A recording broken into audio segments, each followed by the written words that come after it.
Hi everyone, thank you for coming to my presentation today. The topic today is appropriation, cultural appropriation, and cultural appreciation, strategies and pedagogical implications for our classrooms. I'm Kevin Hsieh, Professor of Art Education at the Georgia State University. My pronouns are he, him, his. For the next 2.5 minutes, please allow me to briefly introduce myself to you all. A quick overview about me. I graduated from Penn State with my PhD degree in art education in 2008. Before that, I obtained a BFA degree in art education and a MFA degree in art and art history from the National Pingtung University in Taiwan.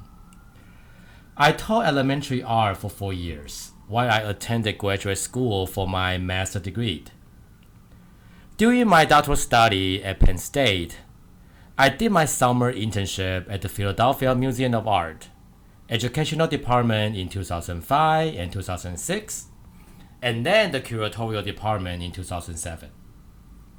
I became an assistant professor of art education at the Georgia State University in 2008 and received my tenure in 2014.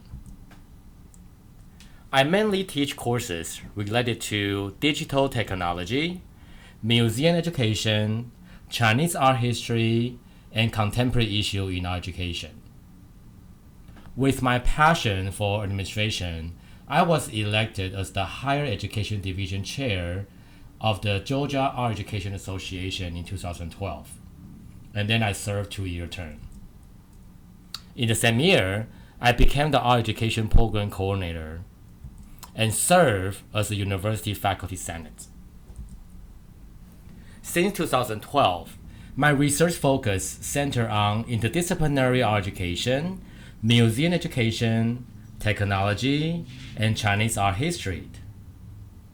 After being involved in different interest groups at the National Art Education Association, including Art Education Technology, or AET, LGBTQ+ interest group, Asian Art and Culture interest group, or AACIG, my research started to include instructional technology, LGBTQ+ inclusive curriculum, STEAM PBL, and critical Asian pedagogy. In 2018 and 19, I received 2 external grants for 2 of my collaborated research projects related to the STEAM PBL.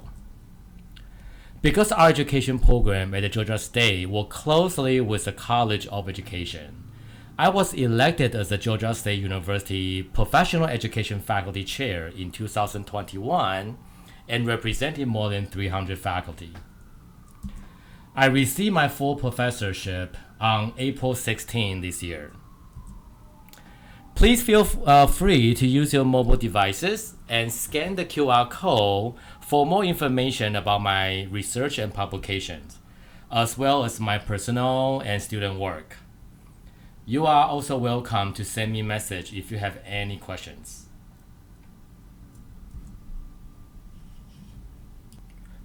There are 4 sections for my talk today. First, I will briefly describe the definition of cultural appropriation, including what is appropriation and what is appropriation art. Secondly, I will describe what are some pros and cons of cultural appropriation. Thirdly, how do we minimize cultural appropriation in our own art creation and art teaching? Last, with the permission of my students, we will examine some of their work.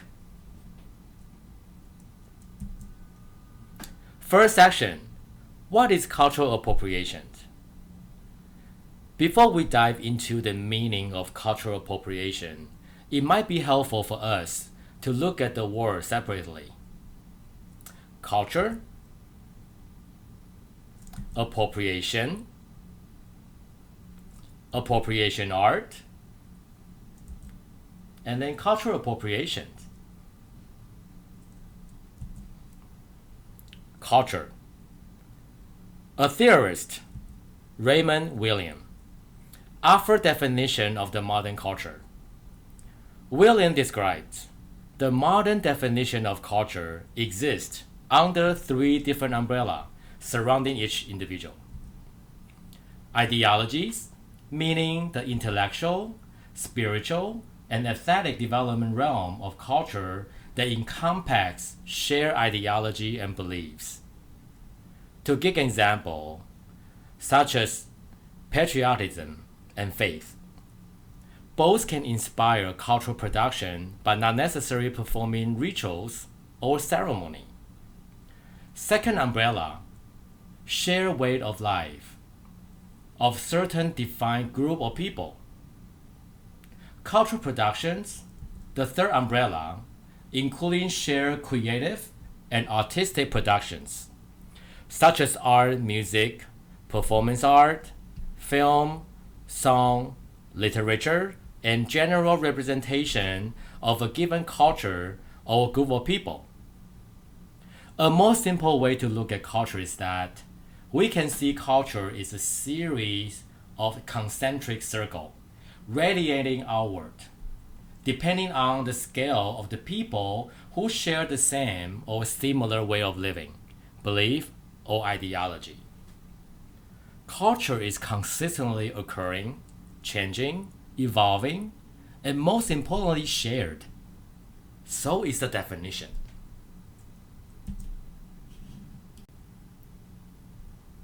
Appropriation. A word describing the action of taking something for one's own use, typically without the owner's permission. Adoption means the action or fact of choosing to take up, follow, or use something. As an approach for art creation, artists use these two methods to create art for a long history. Art historians or critics use appropriation art to categorize those works created with use of appropriation and adoptions.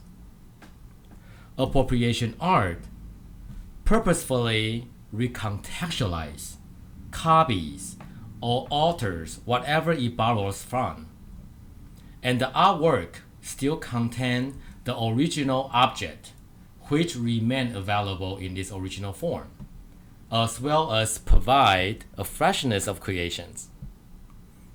Since viewers can see the use of appropriation or adoption from the artwork, appropriation art poses aesthetic or culture questions related to legitimacy, uniqueness, originality, and the ownership of the appropriation creations.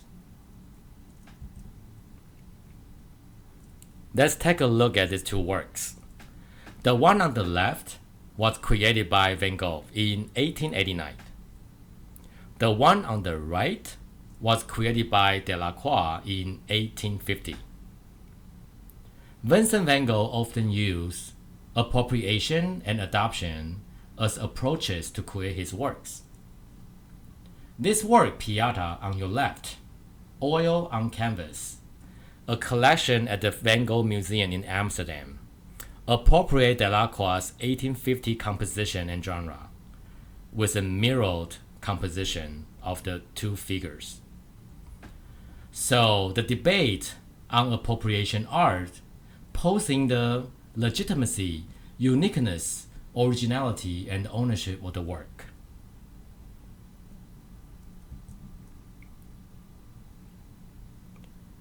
Cubism and Surrealism are considered the most common art movement that use heavy appropriation and adoption approaches. Both Barque and Picasso use collage or newspaper to create their works. Appropriation art as an art form may be traced back to Barque and Picasso's Cubist assemblage and collage from 1912 onward. George Barque was a 20th century French painter, best known for inventing Cubism with Pablo Picasso.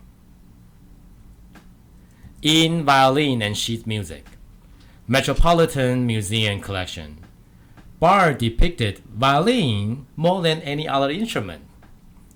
The violin was associated with both classical and folk music. The refined and the sentimental, a bridging of taste that appeal to the Cubist's own spirit dialogue with high art and popular culture. Here, a single violin is shown from multiple viewpoints, with selected detail of the black tailpiece, tuning pegs, and scroll. Barque's skill at using metal comb to create distinct wood grind was developed in his youth, while training as a painter and decorator, just like his father's professions. This still life is very unique in Barque's painting because of its illusional representation of sheet music. Picasso's work, Battle of Villemarque, incorporated with real objects such as printed papers. Another artist who incorporated daily objects into artwork to challenge the idea of fine art as one of the methods of appropriation is Salvador Dali. In 1936, The Lobster Telephone showed the combination of the items never normally associated together and produced something playful but quite menacing.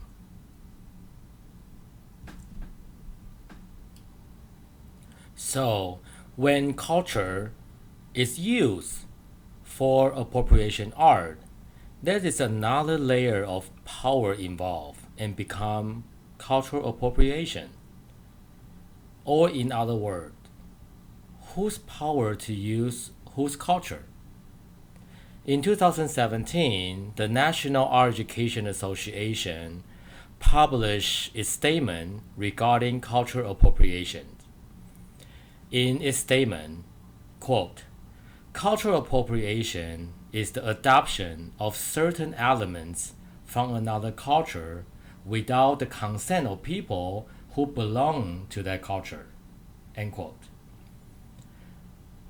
The elements here include both concrete and intangible form of culture.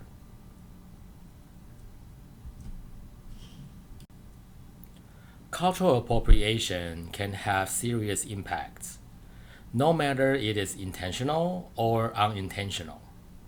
For a few cases, good intention could also cause controversial debates. It is, of course, an essential task for us to know what are the pros and cons of cultural appropriations.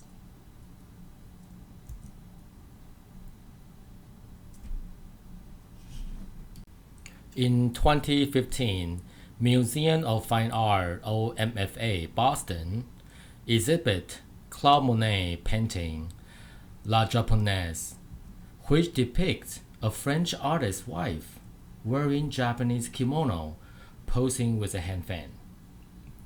Along with the exhibition, MFA Boston developed a series of educational events, including Gallery Talk and Kimono Wednesday, a real kimono dress for visitors to try on. Of course, some events brought attention to the issue of cultural appropriation, as well as protest and counter-protest. And one of the gallery talk entitled Claude Monet Flirting with the Exotic sparked criticism for implying Orientalism and exoticism. So how should we approach cultural appropriations? I will provide a framework developed by Cooper 2022 next.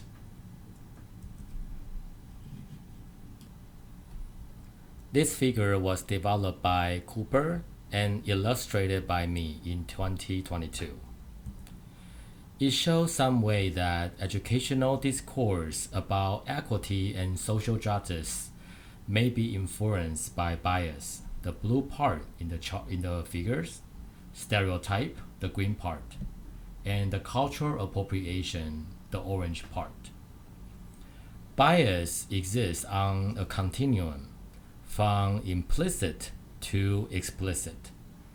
Although implicit bias unconsciously frames one's state of mind with assumptions, it is relevant and impactful to our epistemic justification.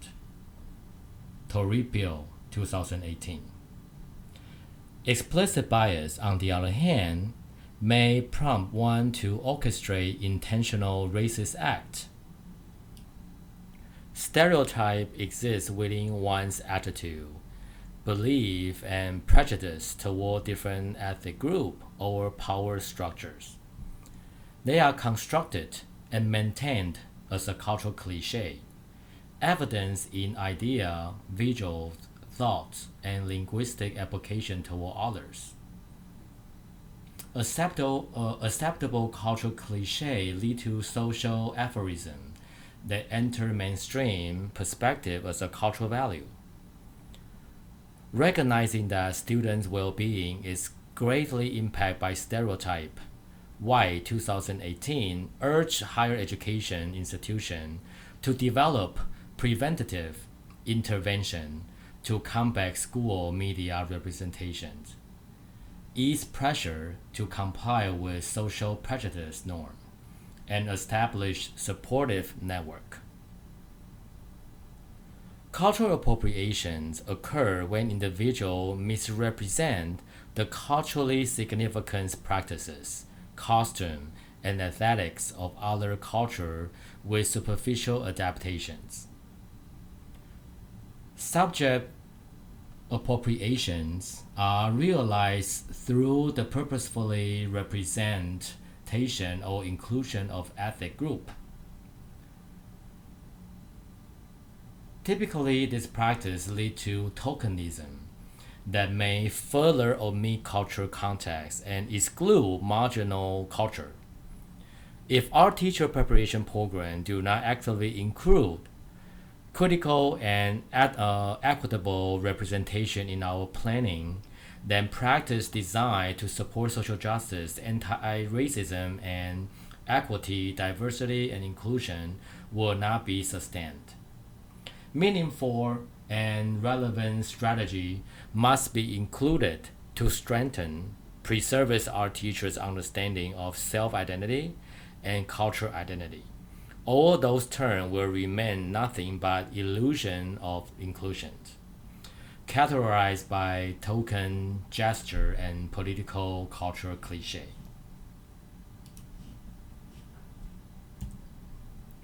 So, how to minimize or reduce cultural appropriations? In 2017, NAEA offered 6 strategies for minimizing cultural appropriation. 1. Acknowledge the multiple worldview and voices of people and communities. 2. Respect, value, and integrate different perspectives in pedagogical practices. 3. Advance insightful understandings of the context and meaning of cultural belonging and cultural art practice. 4. Authentically reflect both historical and contemporary culture and philosophy of diverse people. 5. Confront issues around cultural appropriation and move toward greater cultural equity and inclusivity, valuing the ownership and significance of cultural images. 6. Eliminate the perpetuation of stereotype, social inequity, and assumption of cultural hegemony in education setting. Chen Yet 2014 point out that, quote, within the logic of colonization, any threat to resist such expansion to other regions with different cultural background is understood as a potential threat, to the goods and the quality of life of the empire. At the core of enlightenment, reason is the imperial logic of global eminent domain. End quote. Page 17. With this, the empire sees itself as the dominant power, hence the power hegemony creates sense of privilege.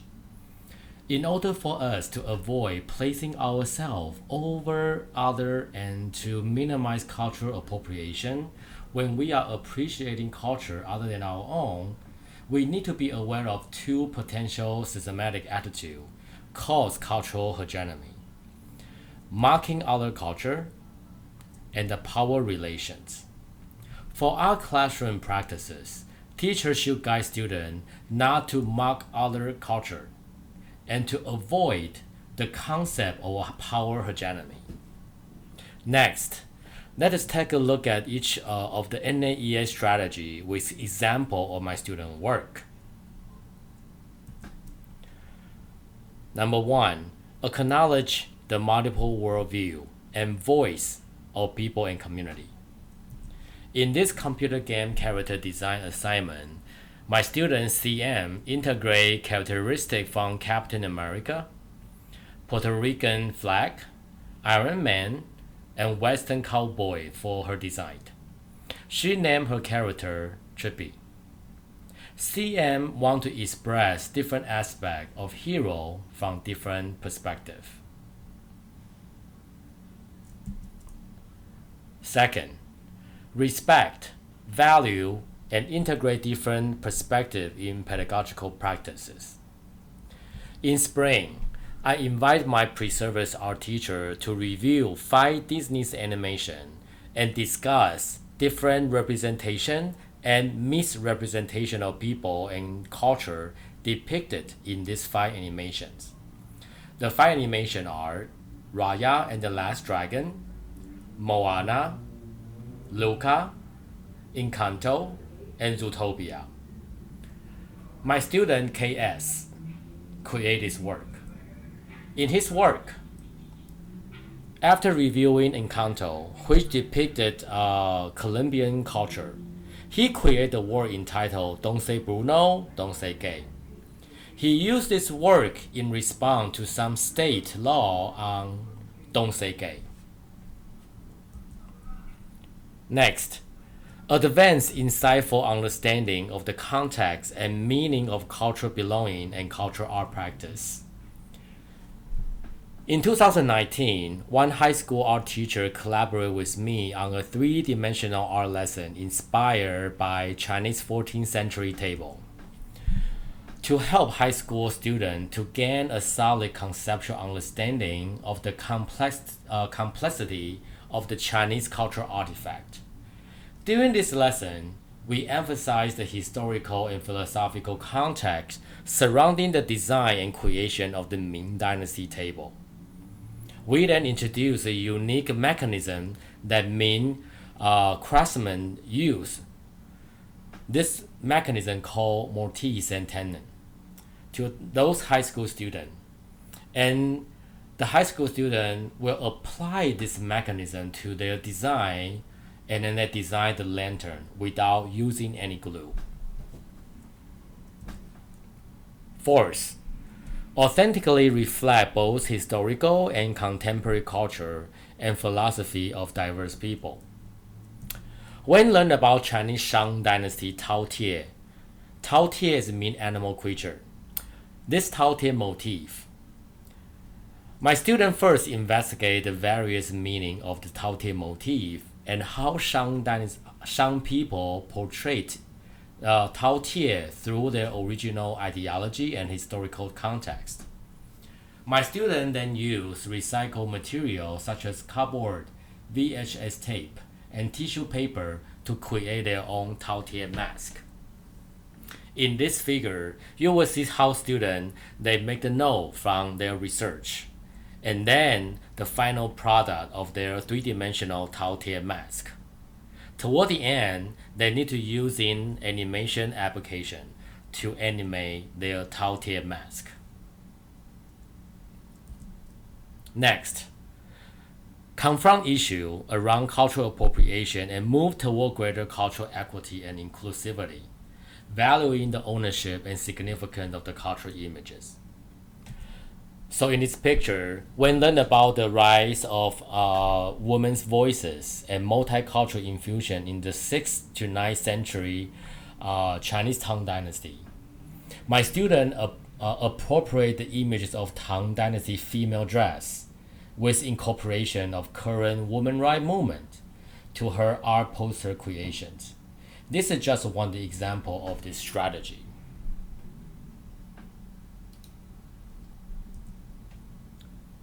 Next, eliminate the perpetuation of stereotype, social inequities, and assumption of cultural hegemony in educational settings. For the computer game character design, one of my students intentionally used Native American female images to depict strong person with supernatural power. Her character design combats the stereotype and misrepresentation of Native American in media. Last, I would like to share 3 YouTube resources with you and encourage you to search those keywords on YouTube.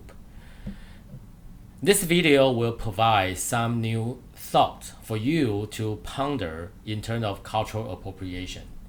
Here, you will see 2 green labels showing 2 different topics, cultural appropriation and appropriation art.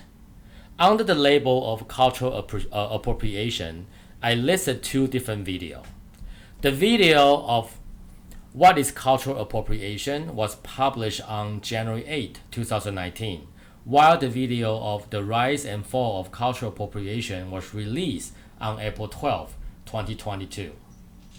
I hope these 3 videos will be a helpful resources for your professional development.